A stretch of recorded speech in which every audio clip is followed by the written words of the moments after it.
नमस्कार दोस्तों, स्वागत है आप सभी लोगों का मेरे YouTube चैनल अरुण अकेडमी में। जैसा कि आपको पता है कि पिछले वीडियो में हमने बात की थी मोनोहाइब्रिड क्रॉस की, अर्थात एक संकर संकरण की।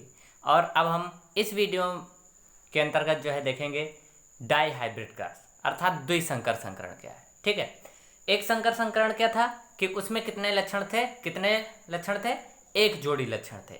अर्थात जब एक जोड़ी विपरीत लक्षण वाले युग्मकों के मध्य में क्रॉस कराया जाता था तो उसे क्या कहते थे?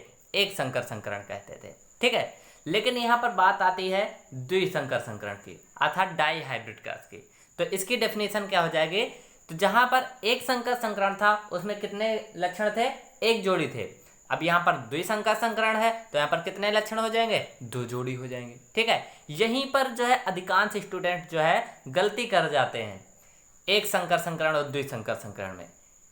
क्या कि एक जोड़ी और दो जोड़ी। देखिए, जो एक संकर संकरण है उसमें लक्षण होंगे एक जोड़ी, ठीक है, और जो द्विसंकर संकरण है उसमें लक्षण होंगे दो जोड़ी। ठीक है, इतना आपको याद रखना।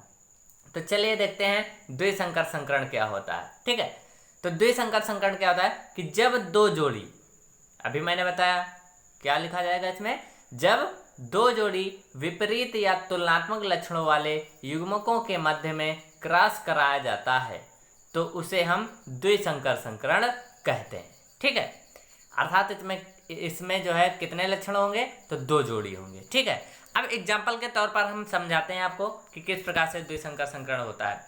तो चलिए एग्जाम्पल लेते हैं। तो जब गोल पीले व झुर्रीदार हरे के मध्य क्रॉस कराया जाता है, देखिए पहला लक्षण क्या है? गोल पीला, दो जोड़ी कह रहा है ना, तो दो जोड़ी मीन्स कितने हो गए? चार लक्षण होने चाहिए ना। तो पहला गोल हो गया, पहला क्या हो गया हमारा? गोल हो गया, दूसरा पीला हो गया, तीसरा झुर्रीदार और चौथा हो गया चार। अर्थात कितने हो गए हमारे?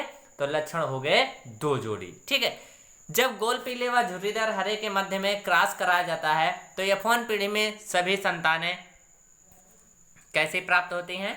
प्रभावी लक्षणों वाली प्राप्त होती हैं, जो कि प्रभावता के नियम से स्पष्ट है। ठीक है, परंतु जब पुनः F1 पीढ़ी के मध्य परागण कराया जाता है तो अप्रभावी जीन का जोड़ा जो होता है वो अपना स्वतंत्रता पूर्वक प्रदर्शन करने लगता है। इसी को ही हम क्या कहते हैं? स्वतंत्र व्यूहन का नियम भी कहते हैं। ठीक है, तो चलिए देखते हैं, अब हम क्रॉस के बारे में देखते हैं कि किस प्रकार से क्रॉस कराया जाता है।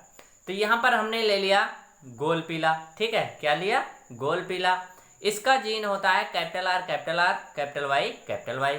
दूसरा हमने लिया झुर्रीदार हरा, इसका जीन होता है small R small Y small Y. लक्षण कितने हुए?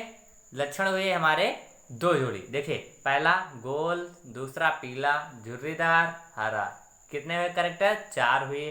चार मतलब दो जोड़ी। ठीक है कैसे? विपरीत हैं, तुलनात्मक हैं। एक तो कह रहा गोल पीला और दूसरा क्या कह रहा? झुर्रीदार हरा। ठीक है, तो लक्षण हमारे कैसे हैं? विपरीत हैं। अब इनके हम जीन बना लेते हैं। तो पहला जीन हो जाएगा हमारा capital R capital Y capital R capital Y. ठीक है, इधर का क्या हो जाएगा? इधर के जीन हमारे हो जाएंगे small R small Y small R small Y. ठीक है, ये क्या होती है? हमारी पैतृक पीढ़ी होती है, अर्थात जिसको हम कहते हैं पेरेंट्स जनरेशन। ठीक है, अब क्या होता है कि जब हम इनके मध्य में क्रॉस करवाते हैं, तो F1 पीढ़ी में जो है सभी संतानें कैसी प्राप्त होती हैं? प्रभावी लक्षणों वाली संतानें प्राप्त होती हैं, या फिर कह लीजिए सभी संतानें संकर प्राप्त होती हैं। देखिए capital R capital Y. Capital R क्या है? प्रभावी लक्षण है। स्मॉल आर क्या है? अप्रभावी है, इसलिए क्या होगा? स्मॉल आर को ये छिपा देगा। कैपिटल वाई प्रभावी है और स्मॉल वाई क्या है?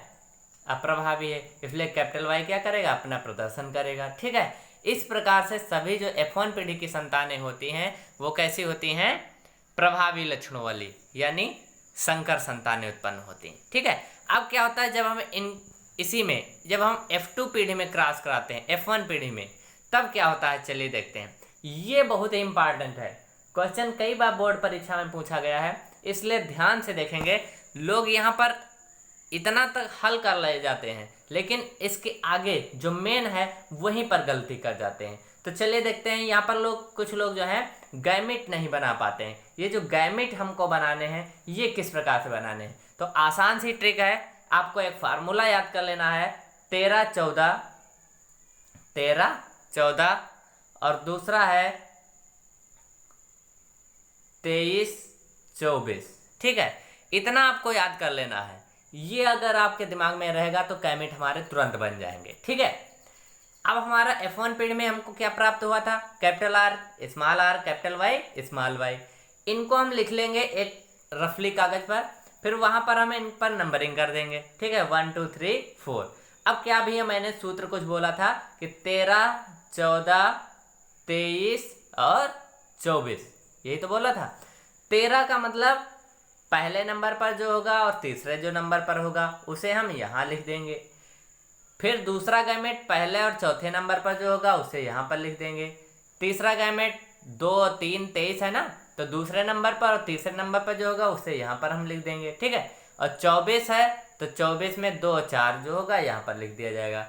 अब यही क्रम जो होता है वो इस इधर नोट कर लिया जाएगा। ठीक है, तो वही क्रम बना लिया जाएगा। तो इस प्रकार से हमारे गैमेट बन जाते हैं। अब इनका जब हम क्रॉस करवाएंगे तो जो कैपिटल होंगे वो एक पास में और स्मॉल जो होंगे वो एक पास में लिखे जाएंगे। लेकिन इतना ध्यान रखा जाएगा कि जो आर वाले होंगे ये एक पास में लिखे जाएंगे और वाई वाले जो होंगे वो एक पास में लिखे जाएंगे। ठीक है, तो इस प्रकार से दोस्तों हमारा ये क्रॉस तैयार हो जाएगा। पहला एक हम बता रहे हैं, बाकी सब आप लोग कर लेंगे। ठीक है, चलिए देखते हैं। तो पहला है कैपिटल आर कैपिटल वाई, ऊपर भी क्या है कैपिटल आर कैपिटल वाई। ठीक है, तो यहाँ पर क्या बन जाएगा हमारा कैपिटल आर कैपिटल वाई। ठीक है, नेक्स्ट है हमारा, नेक्स्ट क्या है कैपिटल आर कैपिटल वाई, यहाँ पर है कैपिटल आर स्मॉल वाई। तो capital R capital Y small Y, यहाँ पर क्या हो जाएगा कैपिटल आर कैपिटल वाई।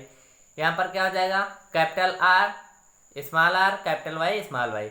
इस प्रकार से हम क्या करेंगे, इसका इससे फिर इसका इसके, इस प्रकार से हम क्या करेंगे ये पूरी टेबल कंप्लीट कर लेंगे। अब हम देखते हैं अंत में कि यहाँ पर जो चौथा गैमेट प्राप्त होता है, लास्ट वाला, चौथे कॉलम में जो लास्ट वाला, इसमें देखते हैं स्मॉल वाई। ये कैसा जीन होता है, अप्रभावी जीन होता है। ठीक है, जो कि अपना स्वतंत्रता पूर्वक क्या करता है, प्रदर्शन कर देता है। इसीलिए हम इसे क्या कहते हैं, स्वतंत्र अव्यूहन का नियम कहते हैं। अब चलिए हम देखते हैं किस प्रकार के कितने प्रकार के पौधे प्राप्त हुए। तो यहाँ पर 4 प्रकार के पौधे प्राप्त होते हैं। कौन कौन से, पहला है गोल पीला, फिर है गोल हरा, फिर है झुर्रीदार पीला और फिर है झुर्रीदार हरा। ठीक है, अब इनकी हम संख्या काउंट कर लेते हैं। तो संख्या जब हम काउंट करेंगे तो गोल पीले की संख्या 9 हो जाएगी, गोल हरे की संख्या 3 हो जाएगी, झुर्रीदार पीले की संख्या 3 हो जाएगी और झुर्रीदार हरे की संख्या क्या हो जाएगी, 1 हो जाएगी। इस प्रकार से ये हमारा, अब ये अनुपात पूछ लिया जाता है तो ये अनुपात हमारा क्या हो जाएगा 9:3:1। ठीक है, तो ये हमारा क्या बन जाएगा, अनुपात बन जाएगा। ठीक है, तो ये रहा हमारा आज का वीडियो। अगर आपको वीडियो अच्छा लगा हो तो please like share comments and subscribe to our YouTube channel Arun academy.